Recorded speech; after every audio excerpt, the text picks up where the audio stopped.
அஸ்ஸலாமு அலைக்கும். ஒரு வஞ்சரம் ஃபிஷ் ஃப்ரையை நல்லா ஃப்ரை பண்ணி எடுத்துட்டு, அதை ஃபிஷ்ஷை எல்லாத்தையும் நடுவில் இருக்கிற போனை எடுத்துட்டு, அதை நல்லா ஃபைனாக ஃபுல்லாக சாப் பண்ணிக்கணும். நீங்கள் இந்த மாதிரி ஃப்ரை பண்ணி உங்களுக்கு பிடிக்காதவங்க சும்மாவே ஃபிஷ்ஷில் இருக்கிற நடுவில் இருக்கிற போனை எடுத்துகிட்டு இந்த மாதிரி கத்தியால் சின்ன சின்ன துண்டாக வெட்டிட்டு கூட நீங்கள் நான் செய்கிற ப்ரொசீஜரில் செய்யலாம். செம்ம டேஸ்ட்டாகவும் வித்தியாசமாகவும் இருக்கும் இந்த மாதிரி சாப்பிட்றது. ஒரு தடவை செஞ்சு ட்ரை பண்ணி பாருங்கள். நம்ம டயட் சீரீஸ்க்கு ரொம்ப யூஸ்ஃபுல்லாகவும் இருக்கும். ஹெல்த்தியான ஒரு கிரேவி இது. இன்றைக்கி ஒரு சூப்பரான தூனா ரெசிபி. ஆனால் ஃப்ரெஷ்ஷான ஃபிஷ்ஷை வச்சு எப்படி நம்ம தூனா ரெசிபி வீட்டிலே செய்யலாம் அப்படிங்கிறது தான் இன்றைக்கி நம்ம பார்க்க போகிறோம். இன்றைக்கி ஒரு வஞ்சரம் மீன் ஃபிஷ்ஷை நான் ஃப்ரை பண்ணிவிட்டு அதில் நான் எப்படி தூனா ஃபிஷ் ரெசிபி செய்கிறேன் அப்படிங்கிறது தான் இந்த வீடியோவில் உங்களுக்கு நான் காட்ட போகிறேன். வாங்க, அதுக்கு ஒரு பிக் சைஸ் ஆனியனை ஃபைனாக நல்லா சாப் பண்ணிவிட்டு நெக்ஸ்ட்டு ப்ராசஸை நம்ம ஆரம்பிக்கலாம்.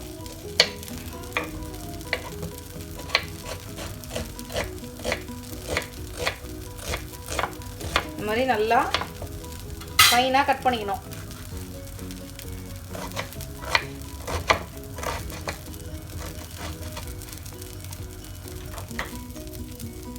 இப்போ ஒரு கடாயை எடுத்து தேவையான அளவு எண்ணெய் ஊற்றிக்கணும். இப்போ ஆயில் ஹீட் ஆனோன்னே நம்ம வச்சுருக்க ஆனியன் எல்லாத்தையும் இதில் ஆட் பண்ணிடலாம்.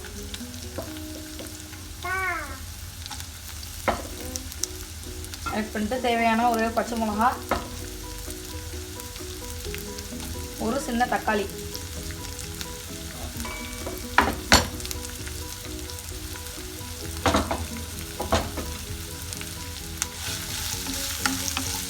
ஆட் பண்ணிட்டு நல்லா வதக்கிக்கணும்.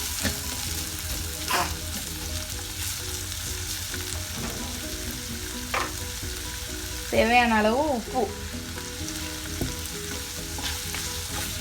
இதுக்கு தேவையான மசாலா எல்லாம் நம்ம போட்டுக்கலாம். ஆல்ரெடி நம்ம ஃபிஷ்ஷை ஃப்ரை பண்ணிக்கிறதுனால சில்லிலாம் கொஞ்சம் கம்மியாக தான் சேர்த்துக்கணும். நம்ம நீங்கள் சும்மா போன்லெஸ் ஃபிஷ் ஆட் பண்ணுறீங்கன்னா நீங்கள் உங்களுக்கு தேவையான காரம் எல்லாம் ஆட் பண்ணிக்கலாம்.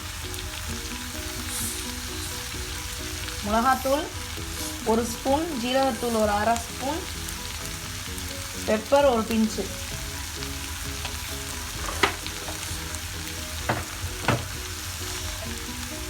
சும்மா லைட்டான மசாலாஸ் தான் நம்ம ஆட் பண்ணியிருக்கோம் அதில்.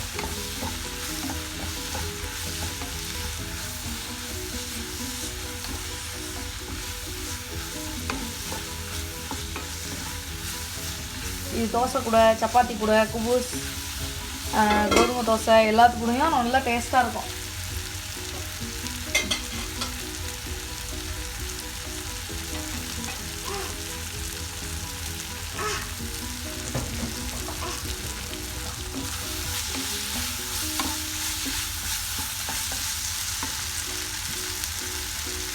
இந்த வதங்கிட்டு இருக்க டயத்துலேயே நம்ம கட் பண்ணி வச்சுருக்கிற ஃபிஷ்ஷை ஆட் பண்ணிக்கலாம் அதில்.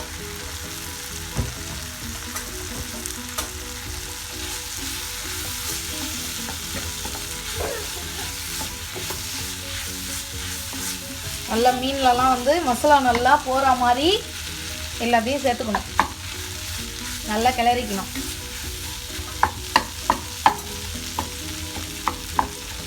நான் என் வீடியோஸில் தூணான்னு சொல்கிறது ஃபிஷ் மீட் தான். நீங்கள் உங்கள்கிட்ட அந்த மாதிரி இல்லைன்னு சொன்னால் நீங்கள் ஃப்ரெஷ்ஷான போன்லெஸ் ஃபிஷ்ஷு நீங்கள் எடுத்துக்கலாம்.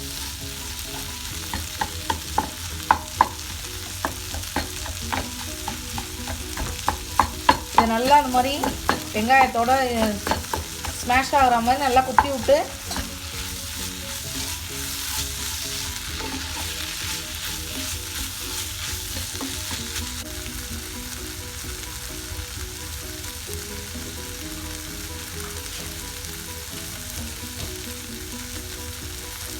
இது கொஞ்சம் ட்ரையாக இருக்குது. லைட்டாக கொஞ்சம் சதன்னு இருக்கணுங்கிறதுக்காக நான் லைட்டாக தண்ணி சேர்க்குறேன்.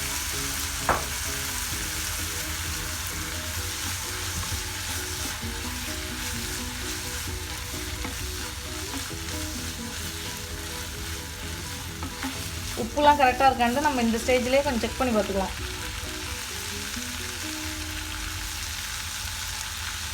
நல்லா உப்பு வரப்பெல்லாம் ஏறிட்டு நல்லா அந்த மீனில்.